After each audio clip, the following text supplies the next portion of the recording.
Hi everybody, my name is James Hutchison and we are in week 5 of our bunker series for Teaching Tuesdays. I'm so glad you followed this all the way to the end.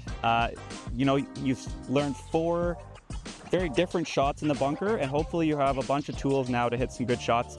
And then today we're just going to talk about, when you get a little unlucky in the bunker, we want to still be able to get it out on the green and maybe even get it up and down. Okay, so today is probably the hardest 2 shots that we've faced. But we're going to learn to deal with them and make sure we're not turning it into like a round wrecker where we make a double or a triple or something like that. Okay, so I've got two shots set up here for us. The first one is a fried egg. So, that happens when we sometimes hit a high short iron. We hit it in the bunker and it just doesn't bounce out of its divot. So that's a tough shot. And then the second shot, maybe not one we get at Mississauga very much, but sometimes we get a thin lie. Maybe it just rained or maybe there's very little sand in a bunker. And so the tendency when we hit that shot is we're going to hit it too far. The wedge is going to bounce up into the ball and we can scull it over the green. So I'm going to talk about how to deal with that and how to get that one close to the hole as well. So for the first one, we call this a fried egg. What we need to do is make sure we dig the club a little deeper so that it can get under the ball and the ball can pop up.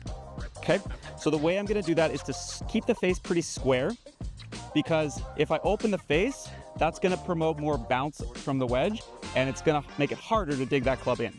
So the club face is going to be square or maybe just a tiny bit open, but definitely don't lay it wide open, okay? And I'm going to dig my feet a lot. And the reason I'm digging my feet a lot is so that that club can go further down under the ball. From there, it's almost like that feeling from last week off the downslope where we're going to try to swing more downward so that, again, we have a steeper angle of attack and the ball will pop up, okay?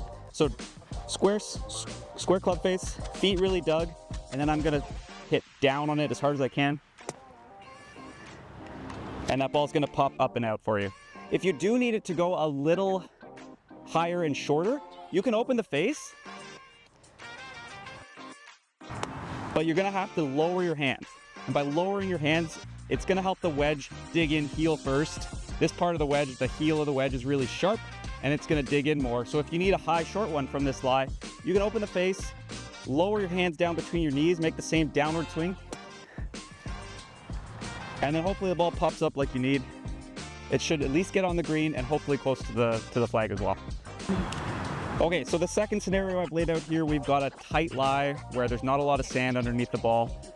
If I make a normal swing, what's going to happen is my wedge is going to hit this hard, compact sand, bounce up into the ball, and I'm going to scull it across the green. We've all done that, but there's definitely a way we can deal with it. And it's very similar to the plug lie. The only difference is the ball's going to come out faster, so we don't need as much speed. So what I'm going to do is I'm going to dig my feet a ton. I'm going to keep my club face square. I'm going to try to swing downward at that ball, really steeply downward. But I'm not going to swing as long or as fast because the ball is already going to come out quick because there's not going to be a lot of sand behind the ball. Okay, so we'll give that one a shot. Oh. And you can see that came out pretty easily.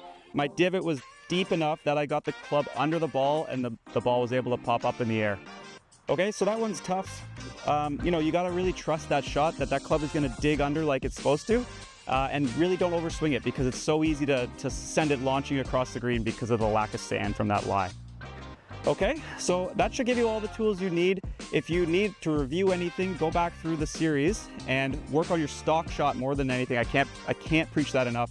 You need a good basic bunker shot before you can do all of these specialty shots. So make sure you master that one first and then go through it and try to, hit some shots out of these different lies and see how you do. If you need some help, contact me or any of the other golf pros. We'd be happy to come in the bunker with you for an hour and, really dial you in for the fall and then the coming spring season.